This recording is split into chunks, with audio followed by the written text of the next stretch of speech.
ఇప్పుడు ప్రణబ్ ముఖర్జీ కాంగ్రెస్ వదిలిపెట్టి బయటికి వెళ్ళిపోయిన సొంతంగా పార్టీ పెట్టుకుని ఫెయిల్ అయిన సందర్భంలో కూడా తిరిగి మళ్ళీ ప్రణబ్ ముఖర్జీని మళ్ళీ కాంగ్రెస్లో తీసుకురావడం, మళ్ళీ ఆయన తర్వాత రాష్ట్రపతి దాకా ప్రయాణం చేయడం, దీని వెనకాల కూడా పీవీ ఉన్నారంటారు, నిజమేనా? ఉన్నారు. ప్రణబ్ ముఖర్జీ, నరసింహారావు ఇద్దరు కాంగ్రెస్ పార్టీలో ఏ పొలిటికల్ రెజల్యూషన్ రాయాలన్నా, ఎకనామిక్ రెజల్యూషన్ రాయాలన్నా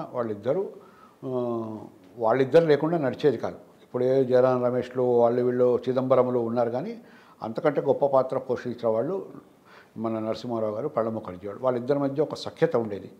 అయితే ఇందిరాగాంధీ చనిపోయిన తర్వాత ఎక్కడో పైలట్గా పనిచేస్తున్న రాజీవ్ గాంధీని ప్రధానమంత్రి చేయడం నచ్చక ప్రణబ్ ముఖర్జీ ఎక్కడో మాట అన్నాడు, ఆయన వ్యతిరేకించాడు. ఇంతమంది సీనియర్స్ మేము కాంగ్రెస్ పార్టీకి చేశాం కదా, మాకు అవకాశం కలగకుండా అతన్ని తీసుకొచ్చి చేయాల్సిన అవసరం ఏముంది అన్నాడు. దాంతో రాజీవ్ గాంధీ ప్రైమ్ మినిస్టర్గానే ప్రణబ్ ముఖర్జీని పక్కన పెట్టాడు.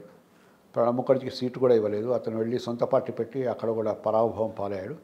చివరి దశలో రాజీవ్ గాంధీకి నచ్చ చెప్పాడు నరసింహారావు, మనకు డ్రాఫ్ట్ మ్యాన్ కావాలి, అతను రాసేవాడు బాగా రాస్తాడు, అతను తీసుకొద్దామంటే తీసుకురండి అని చెప్పి అప్పుడు మళ్ళీ తీసుకొచ్చి కాంగ్రెస్ పార్టీలో చేర్చాడు.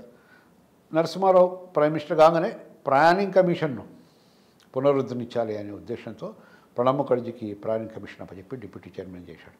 సో ఆ రకంగా ప్రణబ్ ముఖర్జీ రాజకీయ పునరుత్థానంలో నరసింహారావు గారి పాత్ర ఎంతో. ప్రణబ్ ముఖర్జీకి పీవీ పట్ల కృతజ్ఞత ఉందంటారా? ఉంది. పివి నరసింహారావు మెమోరియల్ లెక్చర్లో ఇక్కడ కూడా వచ్చి చెప్పాడు. ఫస్ట్ ఆయనే వచ్చాడు. ఆయన మౌనం అంటాడు, కానీ ఆయన మౌనం పాటించడం కాదు, మౌనంగా ఉండడం, నిర్ణయాలు తీసుకోకుండా ఉండడం కూడా ఒక నిర్ణయమే అనే దాని వెనుక ఉన్న గొప్ప తాత్వికతను, దాని యొక్క ఇంపార్టెన్స్ను కూడా ప్రణబ్ ముఖర్జీ ఇక్కడ చాలా వివరించాడు. హైదరాబాద్కి వచ్చి వివరించాడు. అంటే పీవీ గారి గతంలో ఇన్సైడర్ వచ్చింది, తర్వాత ఆఫ్లైన్ పుస్తకాలు వచ్చినాయి. వాటికి మీరు తీసుకొచ్చిన పుస్తకాలకి ఉన్న తేడా ఏంటి, ప్రత్యేకమైన తేడా? పివి నరసింహారావు ఆత్మకథ ఆయన ముఖ్యమంత్రిగా ఉన్న కాలంలో రాసింది. ఆయన కాంగ్రెస్ పార్టీ జాతీయ రాజకీయాల గురించి భూ సంస్కరణలు ప్రవేశపెట్టడము అది వాటి గురించి రాసింది. జాతీయ రాజకీయాలు అంత లేవు. నిజానికి సెకండ్ పార్ట్ ఆయన రాశాడు, ఆల్రెడీ ప్రభాకర్ రావు దగ్గర ఉన్నది అని విన్నాను, బట్ అది ఇంకా బయటికి రాలేదు. ఇక నేను రాసింది ప్రధానమంత్రిగా నరసింహారావు ఢిల్లీలో అడుగుపెట్టిన తర్వాత జరిగిన పరిణామాల గురించి రాశాను. దానికి దీనికి తేడా ఉంది. ఆఫ్లైన్కి దీనికి తేడా ఉందా? ఏది హాఫ్లైన్ ఆయన వినయ్ సీతాపతి గారి విశ్లేషణ అంతే. నరసింహారావు గారు ఆయన కోణంతో ఆయన రాశాడు, బట్ ఆయన రకరకాల రాజకీయ పరిణామాల్లో ఓవరాల్గా నరసింహారావు పాత్రను రాశాడు. నేను కేవలం నరసింహారావు పాత్రకే ఎక్కువ ప్రాధాన్యత ఇస్తూ వచ్చాను. అంటే 91లో పివి నరసింహారావు గారు ప్రధానమంత్రి అయ్యారు, మీరు కొంచెం అదే టైంలో మీరు ఢిల్లీ వెళ్ళారు. 96 వరకు ఆయన ఉన్నారు. తర్వాత 2004 వరకు పివి గారు జీవించున్నారు. అప్పుడు కూడా ఇప్పుడు కూడా ఢిల్లీలో ఉన్నారు.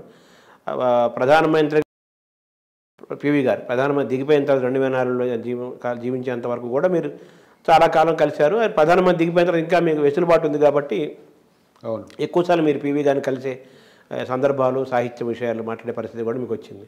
సో పివిని మీరు కలిసిన సందర్భాల్లో మీరు ఆయన ద్వారా తెలుసుకున్న విషయాలు ఏమైనా ఉన్నాయా ముఖ్యమైనవి?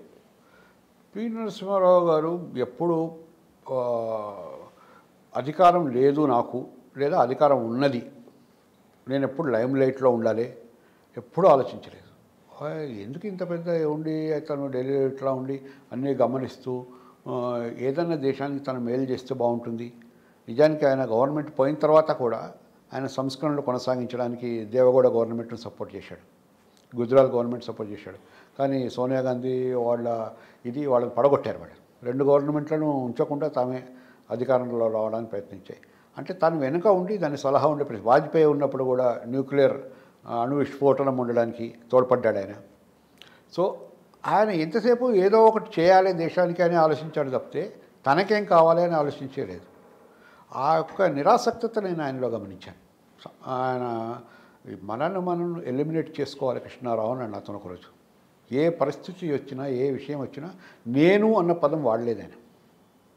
వాళ్ళు చాలామంది ప్రతిదానికి చిన్న రోడ్డు వచ్చినా నేను అంటారు, చిన్న మొబైల్ వచ్చినా నేనే ఇప్పించానంటారు. అక్కడ నేను అన్న పదం ఉండకూడదు. ఎందుకంటే సమాజంలో పరిస్థితులకు తగ్గట్టుగా మార్పులు చేస్తారు. ఆ మార్పులు చేయడానికి కొంతమంది వ్యక్తులు కారణమవుతారు, కానీ వ్యక్తుల వల్లే ఆ మార్పులు జరిగాయని అనుకోవడానికి వెళ్ళలేదు అని ఆయన చెప్పాడు. మనను ఎలిమినేట్ చేసుకొని చరిత్రను చూసినప్పుడే చరిత్ర నిర్మాణ క్రమంలో మనుషులు భాగస్వాములు అవుతారు తప్పితే మనిషే చరిత్రను నిర్మించాడని ఆయన చెప్పాడు. అది నేను చాలా గమనించిన విషయం. ఆయన వెళ్ళినప్పుడల్లా చాలా విషయాలు ఈ రకంగా చర్చించేవాడిని. ఆయన హిందీ సాహిత్య చరిత్రగా హిందీ మీద చాలా గొప్ప నాలెడ్జ్ ఉంది, మరాఠీ మీద ఉంది, స్పానిష్ నేర్చుకున్నాడు, రకరకాల భాషలు అవన్నీ వింటుంటే చాలా ఆనందం కలిగేది. హిందీ సాహిత్య చరిత్ర ఆయన యార్లగడ్డ లక్ష్మీప్రసాద్ గారి పుస్తకం రాసినప్పుడు ముందు మాట రాయాలంటే నేను లక్ష్మీప్రసాద్ గారిని తీసుకెళ్ళి పి నరసింహారావు దగ్గరికి వెళ్ళాను. సార్ దీనికి ముందు మాట రాయాలంటే అది 360 పేజీల పుస్తకానికి 36 పేజీల ముందు మాట రాశాడు. యాక్చువల్ చరిత్ర నరసింహారావు గారు రాశారా లక్ష్మీప్రసాద్ గారు రాశారా అన్న అనుమానం కలిగించే విధంగా రాశాడు. సో ఆయన ఎప్పుడు చరిత్ర, సాహిత్యము, ఫిలాసఫీ, ఆర్థిక వ్యవస్థ, డిప్లొమసీ వీటన్నిటి గురించి మాట్లాడుతుంటే అసలు ఇంత మేధస్సు, ఇంత చదువుకున్నవాడు, లాయర్ చదువుకున్నాడు ఆయన. సో ఇంత చదువుకున్నవాడు ప్రధానమంత్రి అయ్యాడు ఆయన, కానీ తనను మాత్రం ఎలిమినేట్ చేసుకున్నాడు. ఒక గొప్ప మార్పుకు తీసుకొచ్చి కూడా దేశంలో తనకు ఉందని ఎప్పుడు చెప్పుకోలే ఆయన. సో ఆ యొక్క నిరాడంబరత, ఆ యొక్క ఒక యోగిలాగా నిర్వికారంగా వ్యవహరించిన తీరు వల్ల నేను ఆయనకు అట్రాక్ట్ అయ్యాను. అందుకని నేను రికార్డ్ చేయాలనుకున్నాను. ఆయన ఒక కర్మయోగిగా భావించాలి. ఎస్, కర్మయోగి అంతే కదా.